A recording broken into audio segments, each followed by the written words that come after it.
د کهانه په سٹارټ کې موږ پروفیسور ایلن اینو چې خلکو ته یو ریبوټ ښایي چې بالکل د انسان په شان یي خو بس احساسات پکې نه وي. نو پروفیسور خلکو ته وایي چې زه اوس داسې روبوټ جوړوم چې د ماشوم په شکل به وي او په هغه کې به احساسات هم وي. په دغه کمپنۍ کې هنري هم کار کوي او د ښځې نوم یې مونیکا وي.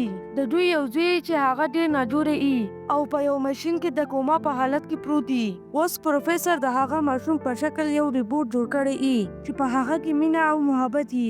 پروفیسور دغه ریبوټ هنري ته وښایي او هنري دغه ریبوټ خپل کور ته راوړي او دا ریبوټ بالکل د انسان د ماشوم په شاني. خو د هنري ښځه مونیکا هغه نه قبولوي خو هنري یې پوهه کړي او ورته وایي چې زندګۍ له یو چانس ورکا او مونیکا ریبوټ قبول کړي. د دغه ریبوټ نوم ډیوډ دی.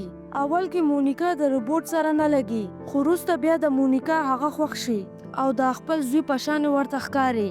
یوه ورځ مونیکا هغه پاسورډ چې د دې پاسورډ ویلو سره چې ډیوډ د همیشه دپاره د دې شي نو مونیکا ډیوډ ته هغه پاسورډ وایي او ډیوډ مونیکا ته مور ویل شروع کړي. په ډیوډ کې ډېر احساسات پیدا شوي وي او اوس مونیکا ډېره خوشحاله وي. یوه ورځ ډیوډ د مونیکا نه تپوس وکړي چې ته به هم مرې نو هغه ورته وایي چې کیدای شي یو څو کاله بعد زه مړه شم. ډیوډ مونیکا ته وایي چې زه ستا سره ډېره مینه کوم او نه غواړم چې ته مړه شې. بله ورځ مونیکا ته تلیفون راشي چې د ستا زوی ښه شوی دی.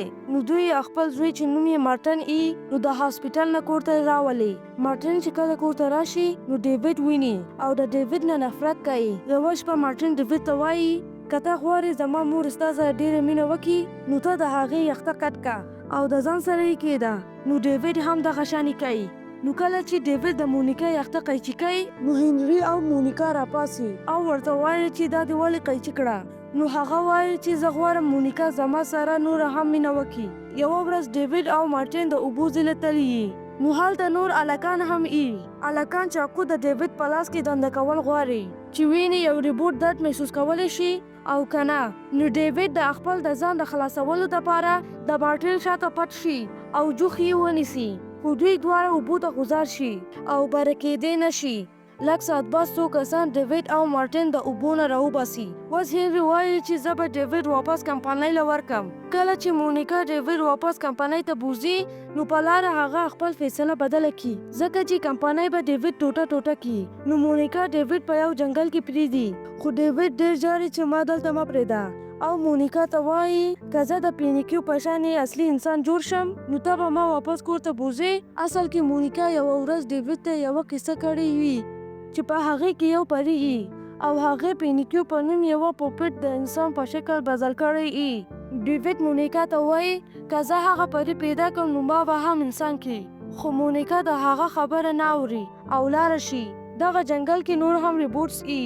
دغلته یو ګروپ د روبوټ د میلاوېدو دپاره راشي چې ټول مات کړي ځکه چې دا ریبوټ د انسانانو دپاره نقصان جوړېدی شي. دغلته ډیوډ د یو بل ریبوټ سره میلاو شي چې جوی ته نوم ای. ډیوډ د جوی سره وتښتي. ډیوډ جوی ته وایي چې زه په خپل مور پسې واپس تلل غواړم خو چې کله انسان شوم نو بیا. او جوی ډیوډ یو بل ښار ته بوځي. جوی ډیوډ د یو ډاکټر سره میلاو کړي چې د یو هولوګرافیک تصویر په شانې ای او د هر سوال جواب ورکولی شي.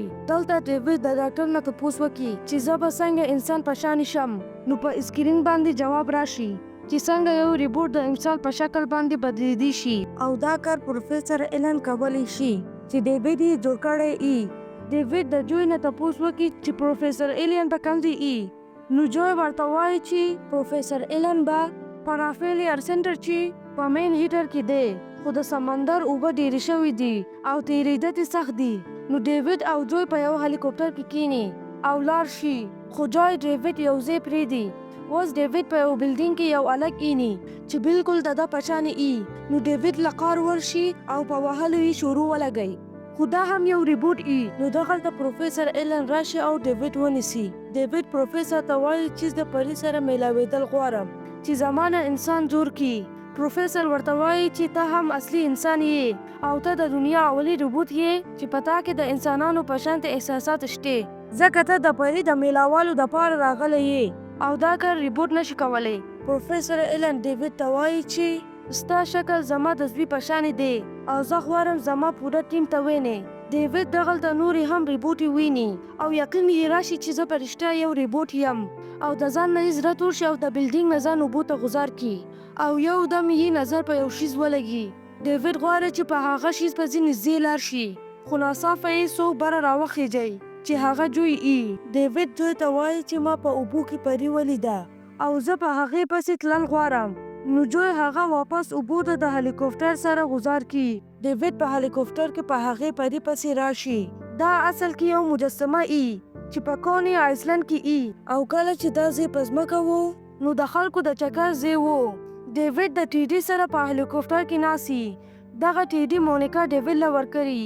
ډیوډ پري ته ګوري او ورته وایي چې زمانه انسان جوړ کا، او دا خبره ډیوډ د هغه پوری کوي د څو پورې چې د هغه طاقت ختم شوی نه وي. کلونو بعد دغلته نورې روبوټې راشي او د ډیوډ په سر لاس کیږي او ډیوډ راپاسي. ډیوډ په پري پسې لاړ شي. نو کله چې ډیوډ هغې ته لاس کوي نو هغه ماته شي. دغلته چې کومې روبوټ یې هغوی هیڅ وخت انسانان یې نه یې لیدلې او دوی د انسانانو په باره کې معلومات کول غواړي.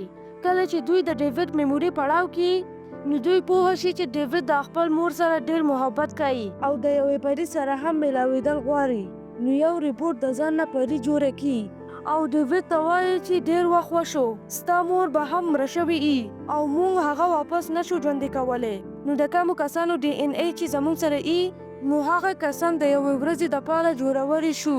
نو دغه ټایم ټیډي راشي او نن ورسره هم د مونیکا هغه یخته ای چې ډیوډ ته قیچي کړی ای. روبوټ اوس مونیکا جوړه کړي خو صرف د یوې ورځې دپاره. ډیوډ په مونیکا پسې لاړ شي. نو مونیکا ورته وایي چې ته زما ډېر خوښ یې او دواړه ډېر خوشحاله اوده شي او دا قصه همدلته ختمه شي. که د ستاسو دا ویډیو خوښه شوې وي ویډیو لایک کړئ، چینل سبسکرایب کړئ او خپلو دوستانو سره یې شریکه کړئ. د الله په امان.